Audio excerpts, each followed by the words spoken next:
O seu programa de saúde começa agora. Patrocinadores oficiais.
Doutor Me Consulta já está no ar aqui pelo SBT, o seu programa que te leva informação sobre saúde, bem-estar e prevenção. Tem dúvidas sobre algum tipo de doença? Compartilhe conosco, encaminhe suas perguntas ou até mesmo a sua sugestão de temas para o número da nossa produção que está aparecendo aí na sua telinha, que os nossos especialistas da saúde estão de prontidão para esclarecer todas as dúvidas de vocês. Convido você também para acompanhar o Doutor Me Consulta nas redes sociais. Lá você acompanha os nossos bastidores e conhece um pouco mais dos nossos especialistas da saúde. E eu quero mandar um beijo aos meus parceiros, Fabiola, da By Fabiola Moda Feminina, que é quem me veste. Um beijo também para o Robertinho Milas e para a Noêmia, que são responsáveis pela minha make e também pelo meu cabelo. E agora o Doutor Me Consulta tem uma dica para você. O uso de máscaras é importante como medida de proteção, tanto para você mesmo quanto para as pessoas ao seu redor. As máscaras funcionam como uma barreira física para a liberação dessas gotículas no ar, quando há tosse, espirros e até mesmo durante conversas. Eu quero dar as boas-vindas à psicóloga doutora Júlia Arnaud. Tudo bem, doutora? Seja mais uma vez bem-vinda. Obrigada, Kelly. Hoje nós vamos falar sobre procrastinação. Você sabe o que é procrastinação? O que está por trás desse tipo de comportamento? Quem vai trazer essas informações é a nossa psicóloga. Então, doutora, o que é a procrastinação? Procrastinar é o ato de você adiar, de você deixar para lá, de você protelar alguma coisa que você precisa fazer, que você sabe que tem que fazer e você não consegue, porque você vai adiando e vai deixando para depois. Então, isso é o ato de procrastinar. E por que as pessoas têm esse tipo de comportamento? A procrastinação, que ela pode estar ligada a várias coisas relacionadas à nossa vida. Muitas vezes é uma autoestima baixa, uma autocrítica muito elevada, pessoas extremamente perfeccionistas que às vezes pensam demais ou esperam a situação ideal para começar a fazer algo, né? Então tem muita coisa por trás do ato de procrastinar, que a gente também no decorrer do programa vai falando porque tem coisinhas envolvidas, né? Com certeza. Doutora, então nem sempre a procrastinação quer dizer que a pessoa é desleixada, não quer nada com nada, é porque deve ter algum tipo de transtorno muito mais sério por trás que faz com que ela se torne essa pessoa sem ânimo para a vida, né?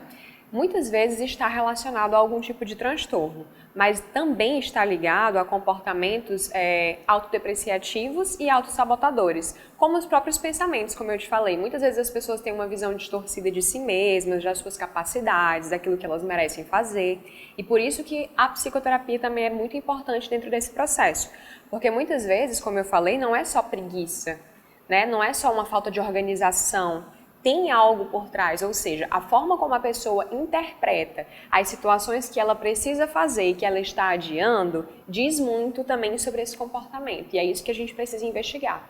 E olha, a gente vai agora para a participação dos nossos telespectadores que encaminharam muitas perguntas para cá a respeito deste assunto. Acho que quem está nos assistindo, em algum momento, esteja aí se identificando com esse tema, né? Porque quem é que nunca procrastinou na vida, Sim, é verdade. Né? Mas isso a gente pode mudar. Vamos conhecer agora a primeira pergunta na tela.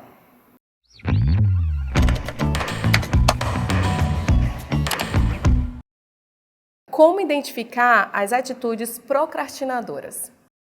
Bianca, as atitudes procrastinadoras podem ser vistas, né, no nosso dia a dia como aquelas atividades que você sabe que precisa fazer e vai deixando para depois, por exemplo, uma academia, né, uma atividade do trabalho, uma atividade da faculdade, da escola. Então, são basicamente atitudes de coisas que você sabe que podem te causar um retorno, né, que tem algo gratificante ali para você fazer, ainda que não tenha um retorno imediato, mas que precisam ser feitas e que você não consegue.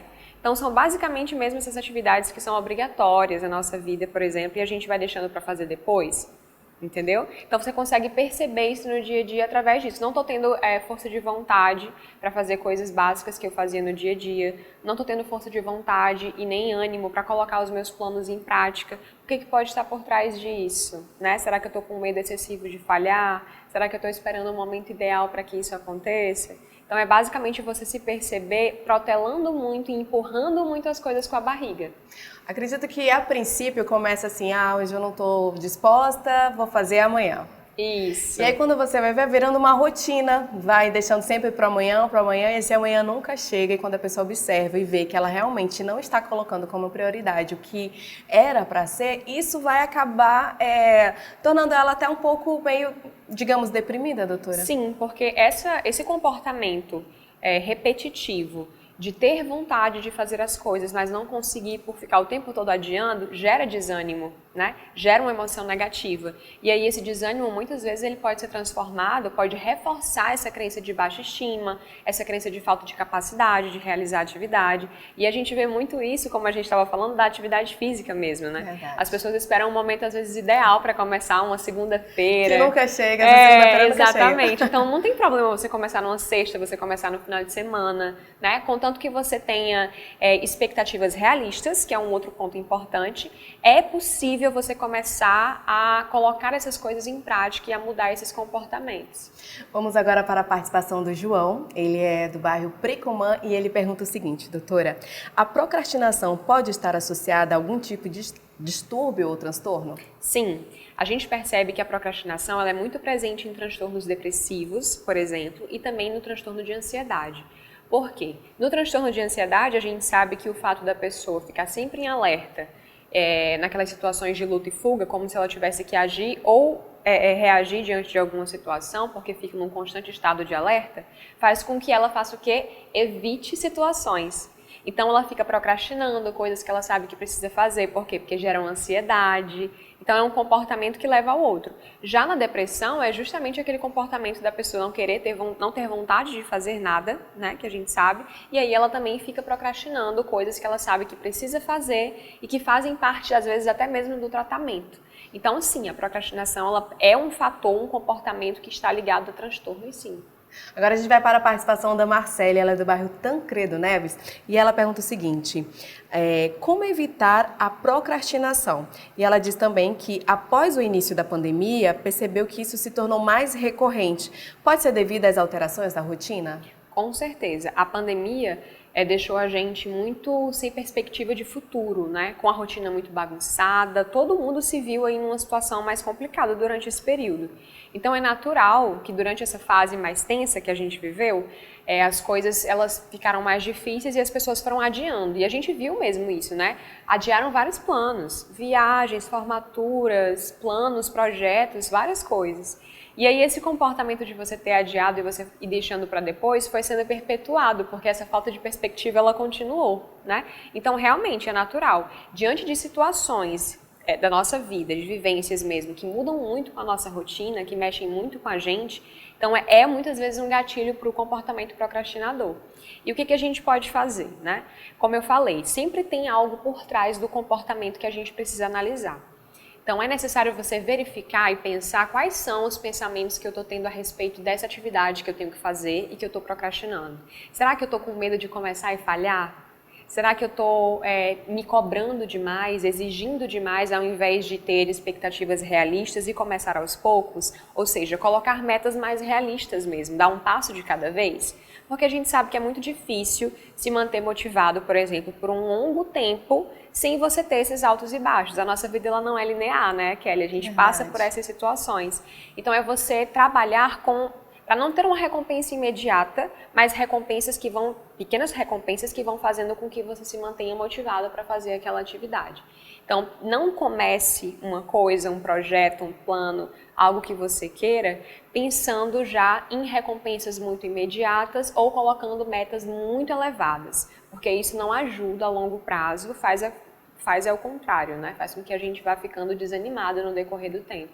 E se você se identificou com esse tema, mas sente também que não consegue mudar essas atitudes, né? Apesar de dizer, não, amanhã vai ser um novo dia, amanhã eu vou colocar meus projetos Em práticas. E se você não consegue de jeito nenhum, é mais forte que você busque a psicoterapia, que vai ajudar, né, doutora? Sim, porque a psicoterapia trabalha com a gente como um todo, né? E como eu disse, sempre tem algum comportamento, alguma crença por trás desse ato. E na psicoterapia a gente consegue identificar e consegue trabalhar isso, ou seja, a causa do problema, aquilo que está reforçando esse comportamento. Verdade, olha, doutora, muito obrigada por essas informações. Eu que agradeço. A gente fica muito feliz quando você vem aqui, são informações assim importantíssimas que acrescentam muito na nossa vida. Com certeza, e eu fico muito feliz de participar junto com vocês e tirar as dúvidas das pessoas. Obrigada, viu? Eu que agradeço. Olha, se você tem alguma dúvida sobre a psicoterapia, você pode estar encaminhando aqui para o número da nossa produção que está aparecendo na sua telinha. E também, quiser entrar mais em contato com a doutora Julia Arnaud, os dados dela estão aparecendo aí na sua telinha também. Agora o Doutor Me Consulta vai para um breve intervalo, mas antes a Olhandela tem um recado para você. Olha essa oportunidade! A Olhandela lançou o curso de micropigmentação para você, profissional da área da beleza, que sonha em transformar olhares. Nele você saberá como fazer o design perfeito para micropigmentar, técnicas de visagismo como o método Olhandela, estudo da pele, estudo da colorimetria, pigmentos e cores certas para um resultado de excelência. Biossegurança na micropigmentação, dentre outros segredos. Essa técnica inovadora permite preencher falhas das sobrancelhas por até 2 anos, com um efeito super natural. Entre agora mesmo em contato com a equipe Olhandela para saber mais. Telefone 99112 1856.